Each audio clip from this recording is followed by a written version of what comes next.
Hey guys, what's up? Lewin here at Garageband and Beyond. Welcome back for episode number 6 on my series of how to record a song like a pro, where you guys are just watching me mix and record and all that stuff, a song of mine, and I'm showing you how I get the results I do out of Garageband.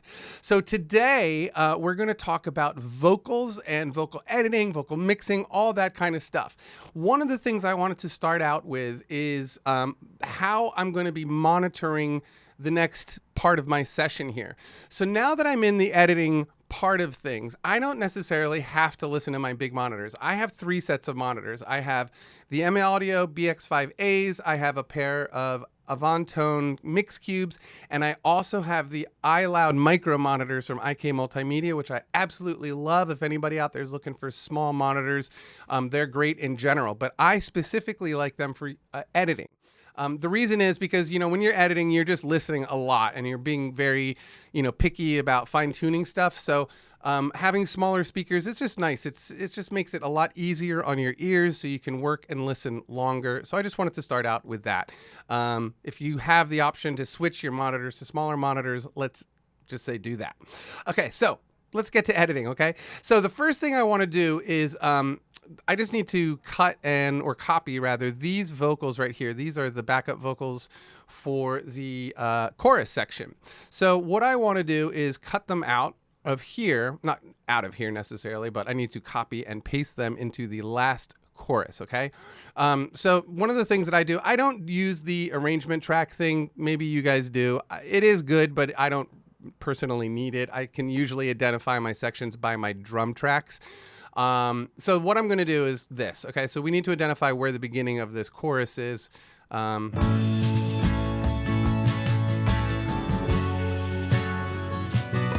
Right?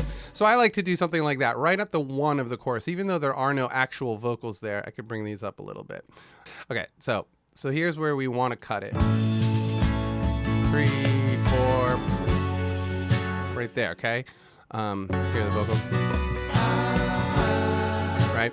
So if I just cut it on the 1, that gives me plenty of space ahead of time. Plus it also gives me a nice, easy way to identify where they need to be placed when I put them in the second chorus. First thing I need to do, select them all. I just give it a Command T and I'm going to cut all this extraneous stuff off of the front end of these like this. Hit delete. Okay. So now I'm just going to copy. Oh, let's get rid of this little tag here at the end. Oops. Get rid of that guy. Okay, now I'm going to copy all of these with a Command C, and I'm going to come down here and look for them in look for the location in the second chorus.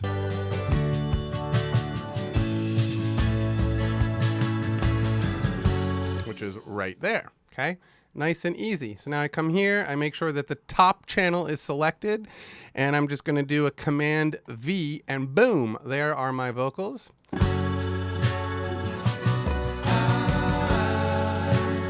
Now, I wanted a little bit of these the ending of these, I believe, need to repeat a little bit. So we're going to listen and we're going to find that.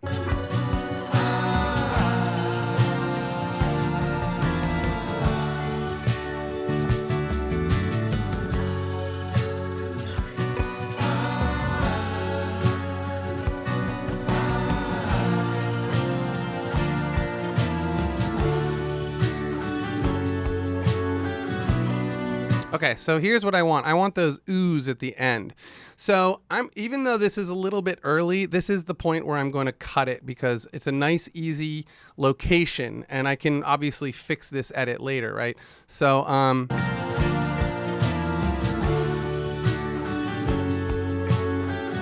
right, so right there, I'm going to just copy, or they're all copied still. Actually, let's do this. Let's get the ending cleaned up a little bit. Just make sure that these ends are nice and clean. That looks good. Yeah, everything looks good there. Okay, so let's clean off these endings a little bit. Okay, that's another Command T and a delete. Now they're nice and clean. Okay, so let's go back. So I think we're...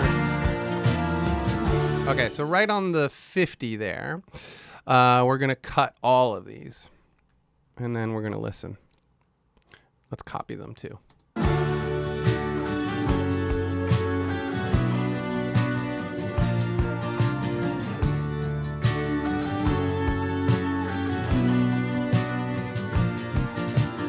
Bam. Okay, so here's where we want it nice and easy on that 54. Gonna make sure we have the right channel selected, and we're just gonna drop in. Let's make sure we got the right thing. We're gonna drop in all these guys right here. We're gonna have to shave off a little bit of their beginnings, which has this little extraneous thing we don't want. So I believe I could probably just do it like this. Maybe not. Some of them need it, some of them don't, but it does look more or less like there. So I'm just pushing up and down on the arrow on my keyboard to do that, to go through the view like this, just so you know. All right, so that looks pretty good to me. I'm gonna select them all. I'm gonna hit them with a cut. I'm gonna come in here and get rid of these little extraneous things. Now, I do have a couple of extra little extraneous bits that I need to clean up. Yeah, and these look a little short. Okay, so editing is editing. This is why I don't like listening on my big speakers, right? There's just no need for my ears to be being punished, although I'm not doing a ton of listening. That looks a little short. We just want to make sure that we're not missing or cutting anything good out. You know what I mean? So that looks good. So now let's listen. Oops, we're down here. Let's listen to this.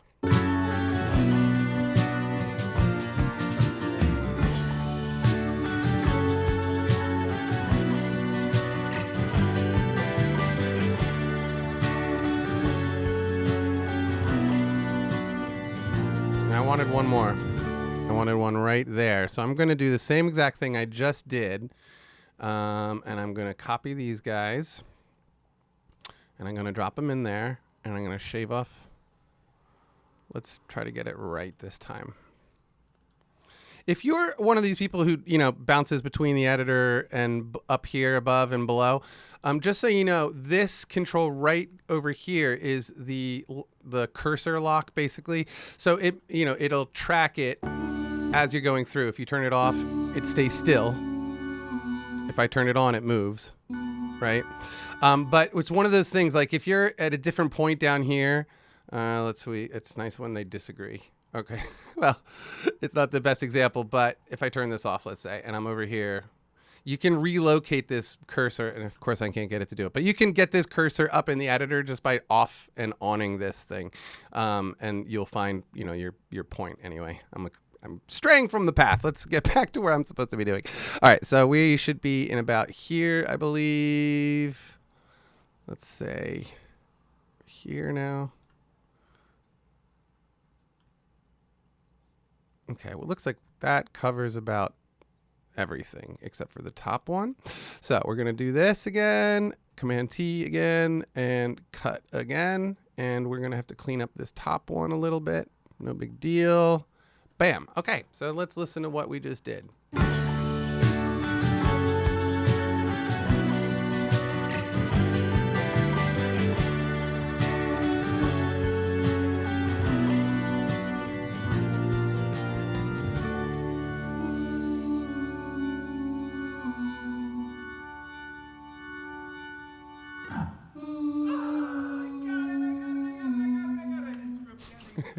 Obviously, that edit needs to happen in the Hammond area. If anybody watched that Hammond organ video, there's the audio from the ending of it. It's pretty funny. Yeah. Let's clean that. Okay, so let's get it before I... Pretty funny. All right, so that's the end of that. So we're just going to Command T that and delete that and save it. Okay, good. Also, again, I don't think I've said this at all. Just make a habit of saving everything all the time. Build the habit of just hitting save, save, save, save, save. Because when the thing does eventually crash on you, which it will one day, I'm sure, you'll be happy that you did save it. Okay, so now let's get into the lead vocals. This is the stuff I like to do first. Just get the sort of the bulk of the editing out of the way. Now, let's get into a lead vocal. So right here at the top, well, I did what I did 'cause I was just a kid trying to figure out Okay, so my voice, not the world's prettiest thing to listen to, but you know, it is what it is. I'm sure you understand. Okay, so as always, I'm going to drop in one of my presets that I have. Let's do Lewin Slate vocals. Bam. And let's just go ahead and dump this on everything. I will edit this out just so you know. I'm going to put it on everything and I'm going to end up turning off you know, a bunch of it, but this has a lot of plugins that I like to use on vocals, my vocals in particular. All right, so let's listen to it now that I've put it on. Well, I did what I did. Right, huge difference. So perhaps I have removed too much of the low end of this signal. So let's hit S, and we're going to solo this track, and here's the nitty gritty part of doing vocals where you're just listening to your own vocal over and over by yourself. It's pretty annoying sometimes. Well, I did what I did 'cause I was just a kid. So I already know where it's doing it, but I'm going to turn on this EQ and show you. Well, I did what I did. Actually, let's turn, well, yeah. Well, I did what I did. So, 'cause I was just a kid. That sort of that sort of boxy sound. There's not enough low end in this signal, but I can see it's like up in here somewhere between 2K and let's say a little below 1K. Well, I did what I did. Now I could pull it out of here, no big deal. I do like to use this particular EQ every now and then, mostly as a notch filter, even though it's not really technically a notch filter. I do know that. But you can, pull this down. I'll show you how to do this. It's very useful to know. Then you come over here to the Q, and if you have a magic mouse, if you scroll up, it narrows the bandwidth there. So I can make this very, very specific. Well, I did what I did. And it's a great way to find the offending frequencies. You know what I mean? 'Cause I was just a kid trying to figure out how to be a better man. So it's a nice thing. But so anyway, I could do it on this EQ. But the nice thing about those EQs from Slate Digital is that they do have a slight, they have tonal qualities to these EQs, which makes them, the reason I use them. So anyway, you got to come up here. You got to find out what you need to remove. Here, it's going to be 2K. I'm just going to hit a 2, and I'm going to start reducing it. And I want to bring in more low end, probably down to about there. And I'm going to just put this at 0, and let's listen to it. I was just a kid trying to figure out. Oh, let's turn off the reverb. How to be a better man. So we walked and we talked on the sidewalk. We used, and in fact, I think this is probably one of the first times I've ever made I've ever done a recording with a 57 on my vocal with this preset. Well, I did. I might actually make my own preset for a 57. What I did, 'cause I was just a kid. So that sounds pretty good. I feel like the low end is back now. There's enough presence. Again, not a lot of EQ on this. The 57A sounds great all by itself, but I was careful about where I was in my room, all that kind of stuff. I'm going to turn the ringer off on my phone. But anyway, yeah, so I was careful about where I was in the room, making sure that the initial recording sounded as good as it could. So now let's just look at the compressor a little bit. I don't think it needs a ton of compression. Trying to figure out how to be a better man. So we walked and we talked on the sidewalk. We used truck. And then the summer winds just... That's good. I got the attack sort of on the slower side and the release again on the slower side. I don't want to hear the compressor here. And in fact, this particular compressor is pretty transparent, but like anything, if you dial it in too much, you'll hear it. Okay, so now I do think I want to make this a preset. So let's talk about how I do this, okay? So I have this all set up basically how I like it. Actually, let's double check the vocal on the... tape machine. So we walked. Okay, that lecture looks good. And we talked On the sidewalk, we use truck. Oh, if you are wondering, FG 456 is the newer version of tape. FG 9 was sort of the older version, so the low end saturation is a little bit looser on this one. The FG 456 is a little bit tighter in the low end. Just one of those nitpicky things I hear. You might not. Anyway, we're going to turn this channel EQ off, reverb off. Okay, so now I'm going to come down here. And just so you know, this is open here. Now I'm going to hit save. And it's going to open up here. And I'm going to call this Lewin Slate Vocal 57. Now it should drop it in, bam, right here where I'm used to seeing it, which makes it very convenient. And I'm just going to do that to everything now.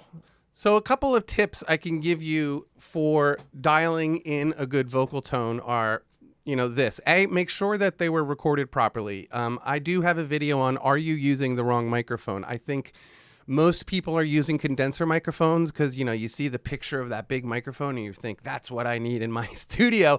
But if you are singing in an untreated room, in some room that is just totally alive and crazy, like your basement or your whatever, just doesn't have any acoustic treatment in the room, chances are you need to be singing into a dynamic microphone. The reason is because a condenser is much more sensitive, and meaning that it picks up a lot more of the artifacts of the room, including that room reverb. Whereas a dynamic microphone like a Shure SM57 has a much shorter area where it picks up. The farther you get away from a dynamic microphone, the more quiet it gets, obviously, right?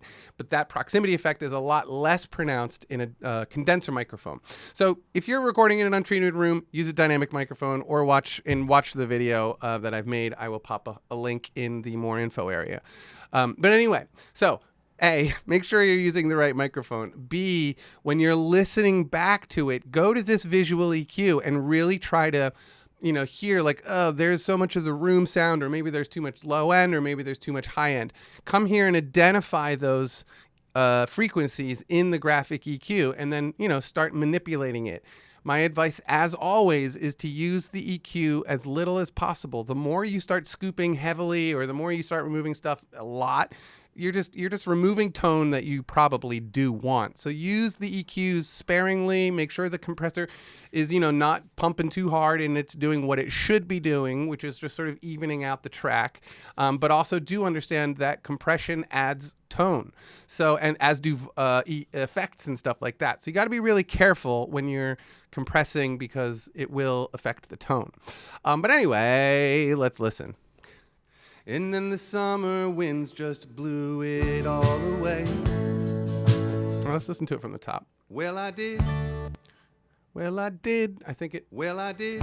Okay, I want to correct that. I think it's a little bit behind. Well, I did. Yeah, I think this did, which is right here. Okay, nice editing bit here. I'm going to cut this like this. I'm going to turn off this. I'm going to roll this out, and then I'm just going to grab this whole thing. Oops, not like that. I'm going to grab the whole thing and slide it over.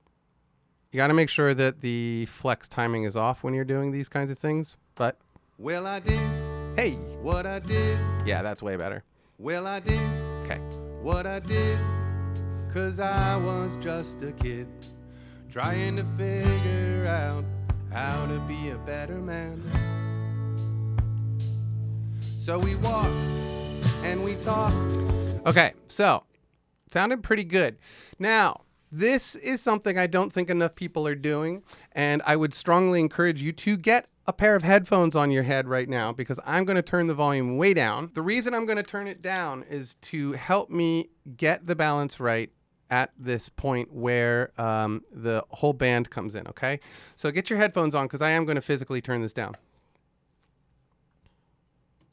Well, I did what I did, 'cause I was just a kid trying to figure out how to be a better man. So we walked and we talked on the sidewalk, we used chalk, and then the summer winds just blew it all away. But it took days. Okay, so I think that's about right. Since you know, the band is going through the majority of the song, right? I only need to, or I'm basically trying to get a volume for the overall sound. I will need to bring it up a little bit at the top, I think now. What I did, 'cause I was just a kid. Maybe not. Now, the reason that I turn it all the way down, and I do this a lot as I'm mixing, but it really does help you hear what's poking out of your mix. You know, there's lots of tricks for this, like playing it in mono is one of them. Listening to mix cubes, the Avantone mix cubes is another one. But if you don't have, you know, those options, turn it down to like almost the minimum level that you can hear it, and identify, hey, that, you know, the snare's too loud, the vocal's too loud. This trick of turning it down is one of the most valuable things you can possibly do. It'll work, trust me. So, okay, so that's about that. I think the level is pretty good. Let's bring this guy back up. I believe it was around here. I should have paid more attention to that. Let's say 3. What I did, 'cause I was just a kid, trying to figure out. Okay, so one thing I hear happening, and I should have mentioned this in a lot of the other videos, this right here, this ambience and reverb is always on. I do not like the fact that GarageBand defaults leaving these things on. It's totally annoying because I forget. And you can't get rid of them either. I mean, I could turn these off and they're still stinking there. I wish they were not. Anyway, they're gone. So now we need to let's get to the chorus. Let's get to the good stuff. Okay, so we're going to turn that back off. Let's listen to these backups by themselves.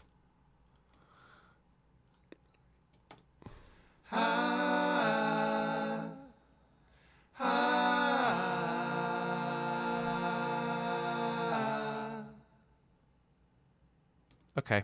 All right, so I do hear this stupid reverb on every one of these, so I don't want that. Gonna go down, turn that off. It's so annoying that it does this. And I really wish, if anybody knows how I can get rid of this default, I would love it.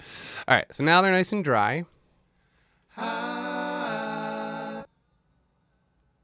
Okay, good. So let's start identifying these parts a little bit, and we'll talk about panning.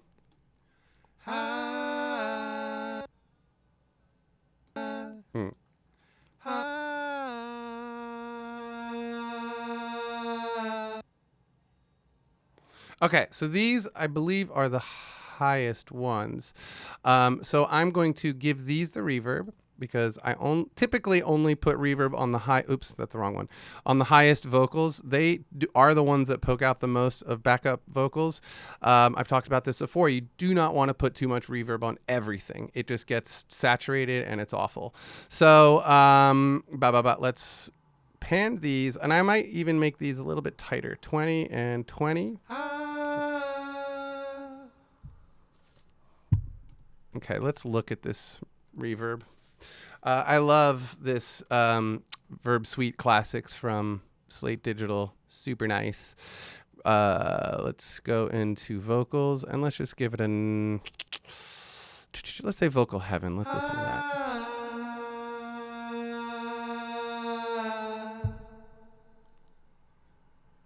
Nice. That's a nice, pretty sound. I'm not going to do too much to it. I am going to attenuate this. Let's say we're going to just leave this guy at 30 and see what that sounds like. I'm going to turn some of the high end down. I like to do this as sort of an Abbey Road trick, turning the high and low end down, just so it doesn't sound too, I don't know, tinny. It's an easy thing to get wrong. So now I got to simply go through and apply it to all of them. Some of you are probably going, why didn't you make this part of the preset? But the reality is I knew that it wasn't going to be on every channel. And I didn't know what I wanted it to be back then when I was making a new preset. So anyway, that should be about good. Let's listen.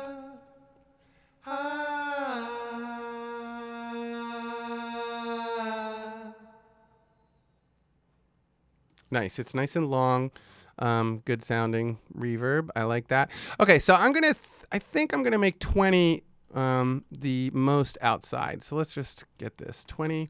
Okay, so let's put this guy at, let's say 15. I don't want these to be too spread out.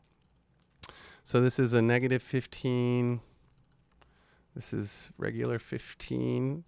Let's make these 10 and negative 10.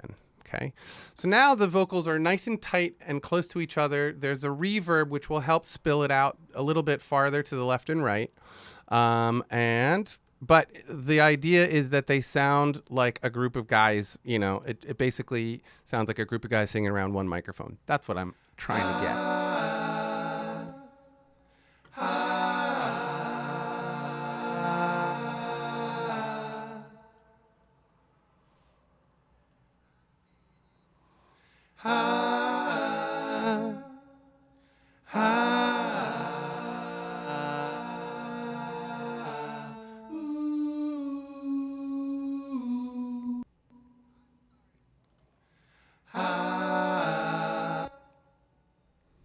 Okay, I think those are sounding pretty good by themselves, the way they are. All right, so now let's listen to everything and start trying to balance these lead vocals in. I started to scream. I threw my glad. Okay, so obviously I'm going to need more vocal. I punched a hole right through the wall. I didn't notice that you had left, 'cause I had finally lost control. I started to scream. Okay, so I am going to widen up these a little bit. Let's go 30 and 30. I don't think they're taking up enough space. Come on. I started to scream. I threw my glass. I punched a hole right through the wall. I didn't notice that you had left, 'cause I had finally lost control.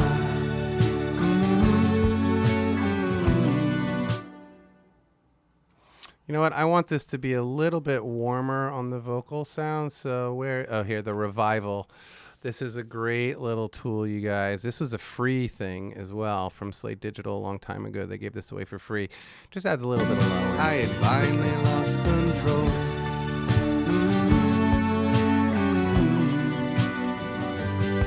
So I stopped, I sat down, found some liquor where I could drown. Okay, there we go. I think those vocals are starting to sound like real vocals. Let's look at this reverb on the lead vocal, or the lack of. Heard in every word is that it hadn't yet occurred. So I'm not going to use the same reverb on the lead vocal as the backup vocals. Again, I don't want them to mix and wash together too much, especially when it all comes in, right? So let's try natural vocal room. Let's take a listen. Well, I did. Go back to the top. What I did. Okay, so that's pretty good. It's a little loud, but this high end out, low end out. Let's back the mid down tiny bit. Well, I did. What I did, 'cause I was just a kid. That's a great example of where changing the EQ changes the volume of something. It still sounds a little bit tiny bright, so I want to just bring in the lifter. Oh, maybe not the lifter. Let's just EQ it out. Let's just dial it back a little bit. What I did, 'cause I was just a kid, trying to figure out how to be a better man. So we walked and we talked on the sidewalk, we used chalk, and then the summer winds just blew it all away. All right, I think, now I've gotten to this point where I'm going to start to do the automation, and I'm not going to do that in this video. That will be the next step overall, the automation. So in general, I think, I think this is a long video, and I think I've pretty much told you everything that I do. I can't stress enough how important it is to listen at a low volume when you're mixing, especially backup vocals, but lead vocals, and in general, just turning it down. I mean, I have a dim switch on my monitor station, which literally I hit the button and everything drops like whatever percentage that I tell it to drop. I can change the percentage that it drops. But it's very, very valuable thing to do. Just make sure you are dropping your volume to check your mixes. The other thing, just making, when you're panning backup vocals, you want it to sound like a group of people singing around a microphone. You don't want it to sound all separated and voices coming from all over the place. You really want it to sound like a group. Use reverb sparingly, use EQ sparingly, understand which vocals need, more high end, more low end, all that kind of stuff. But overall, the balance is going to be your big issue.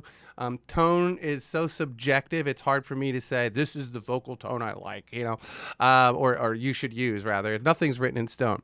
Now, before I close this video, I do want to say that I do have the second lead vocal here, and I'm going to determine where to bring this in and out later. And I think I will be bringing it in a little bit in the choruses. I started to scream. I threw my glass. I punched a hole right through the wall.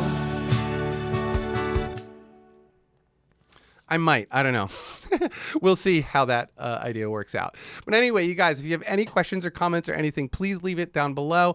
And I'm happy to answer any of those questions. Find me on Facebook if you have any other stuff you want to talk about over the week. And please check out my Patreon page, because that is the thing that is really helping Garageband and Beyond survive. And it is totally, appreciated. Anybody who wants to hit my Patreon page and become a patron, you get special things when you become a patron. And I think the best one is that I will give you professional mix notes on your mixes. If you're a patron, it doesn't matter what level you're paying in at. I will do that for anybody on my Patreon page. If you're already a patron, then just, now I will do that for you for free. So mix notes are good things. Anyway, that's basically how I dial up my vocals. It might need a little bit of tweaking, but in general, that's how I do it. So I hope you got something out of this video today. Have a great one, you guys. I'll talk to you next week. Peace.